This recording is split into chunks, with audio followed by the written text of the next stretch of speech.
बोकारो चास में रामडीह मैदान में आदिवासी कुर्मी समाज के कोरमाली भाकीचारी अखाड़ा के तहत 2 दिवसीय महासम्मेलन का आयोजन किया गया। इस सम्मेलन में भारी संख्या में समाज के लोगों ने हिस्सा लिया। सम्मेलन में कोरमाली भाकीचारी अखाड़ा के तहत किए जा रहे सांस्कृतिक कार्यक्रम नेग नीति नेगाचार पर चर्चा की गई तथा कोरमाली भाकीचारी अखाड़ा के 10 साल पूरे होने पर विशेष चर्चा की गई। समाज में हो रही कुप्रथाओं को हटाने तथा लुप्त होती कोरमाली संस्कृति बचाने का संकल्प लिया गया। सम्मेलन में कई कोरमाली संस्कृति की भी झलक देखने को मिली, जहां अलग अलग स्टॉल लगाकर सांस्कृतिक संग्रहों की प्रदर्शनी की गई। मौके पर दीपक पुनरियार जी ने बताया, कुर्मी समाज लगातार अपनी संस्कृति को बचाने का प्रयास कर रहा है। आधुनिकता के युग में लगातार कोरमाली संस्कृति का अतिक्रमण हो रहा है, जिसे आने वाली पीढ़ी के लिए बचाया रखना अति आवश्यक है। इसी संकल्प को लेकर कोरमाली भाकीचारी अखाड़ा पिछले 10 वर्षों से जमीनी स्तर पर अपना काम कर रही है तथा लोगों को मुख्य राह पर लाने का प्रयास कर रही है। आगे उन्होंने कहा, कुर्मी समाज की अपनी संस्कृति है, अपनी नेग नीति नेगाचार है तथा इसे बचाए रखने के लिए हम आगे भी कार्य करते रहेंगे। कोरमाली भाकीचारी अखाड़ा एक संस्था है कुर्मियों की, जो कुर्माली भाषा और कुर्माली संस्कृति को उसके वास्तविक रूप में, उसके पुरखैनी रूप में रखने का प्रयास करती है। और वह इसका गठन 2012 में हुआ था, तो 2022 में 10 साल पूरा होने के उपलक्ष्य में 10 साल पूरा होने के उपलक्ष्य में आज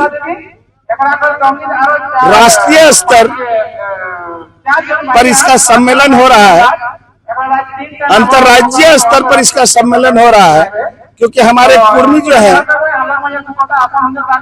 झारखंड, बंगाल, उड़ीसा, आसाम, संथाल परगना आदि जगहों में रहते हैं, तो वहां से सभी कुर्मियों को यहाँ पर बुलाया गया है। उद्देश्य यह है कि यह संस्था जो 10 वर्षों से अपनी भाषा संस्कृति पर काम कर रही थी, उस पर इसने अभी तक क्या पाया और क्या खोया और क्या पाना है,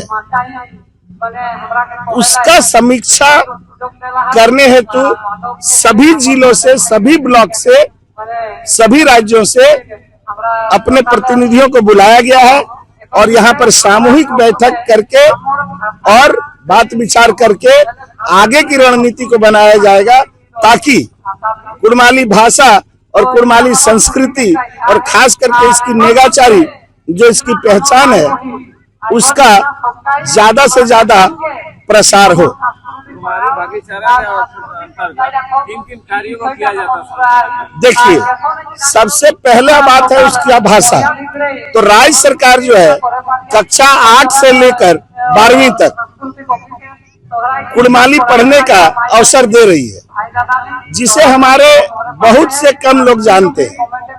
माने हमारे कुर्मी भाई लोग सभी कोई नहीं जानते हैं कि सरकार 8वीं से लेकर 12वीं तक का पढ़ाई भी करवाती है और परीक्षा देने का मौका देती है। तो हम लोगों का कोशिश यही है कि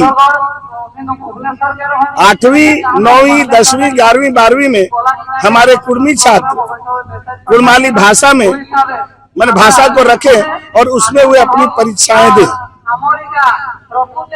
आने वाले समय में 100% कुर्मी बच्चे कुर्माली पढ़े, यह इसका उद्देश्य है।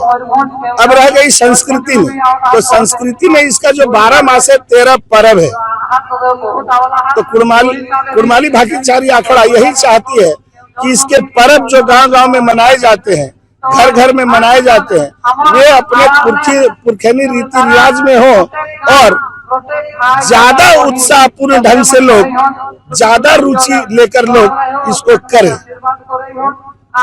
जहाँ तक कोशिश हो कि वे लोग देख बजाने का प्रयोग ना करें, अपने पुरखैनी गीत ही गाएं।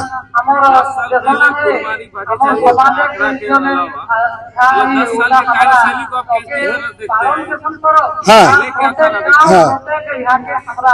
10 साल पहले ये अनुभूति हम लोगों को हुआ कि हमारा जो पुरखैनी तरीका था किसी पूजा को किसी उत्सव को, किसी पर्व को मनाने का, उसमें धीरे धीरे मंदता आ रही थी।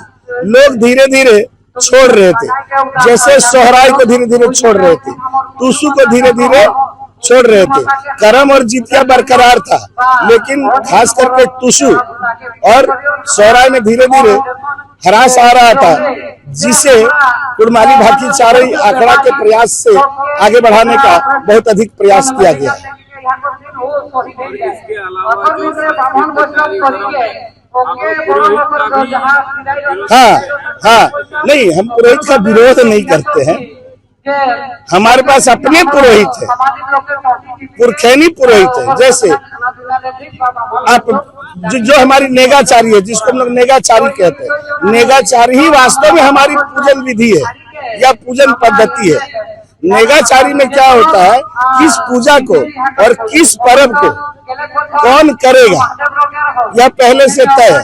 जैसे करम का पर्व कुंवारी लड़कियां करेंगी, वे अपने हाथ से पूजा करेंगी, वहाँ किसी भी पुजारी की आवश्यकता नहीं होती है। जितिया जो बने माँ बन जाती है, कि बेटे या बेटी की माँ हो जाती है, यानी घर की पुतोहू को ही अधिकार होता है कि वह जितिया का पूजा करेगी। और जितिया उसी के घर में घुसता है, मतलब जितिया का डारी उसी के घर में गड़ाता है जिसके घर में जितिया के दिन में कोई बच्चा पैदा लिया हुआ होता है। और उस डारी का पूजा सिर्फ वही महिलाएं कर सकती है जिनका, जो कि बच्चे की माँ होती है। तो यहाँ पर भी तय है कि पूजा कौन करेगा। उसी तरह जो शादी है हमारा, बियाह हमारा है, बियाह का पुरोहित होता है बहनों चाहे आजा, और मरखी का पुरोहित होता है भगिना। बस उसी का अनुपालन हम लोग करते हैं। यहाँ किसी को हटाने की बात नहीं है, बल्कि अपने आप को अपने काम में लगाने की बात है। यही नेगाचारी है। आने वाले 10 सालों में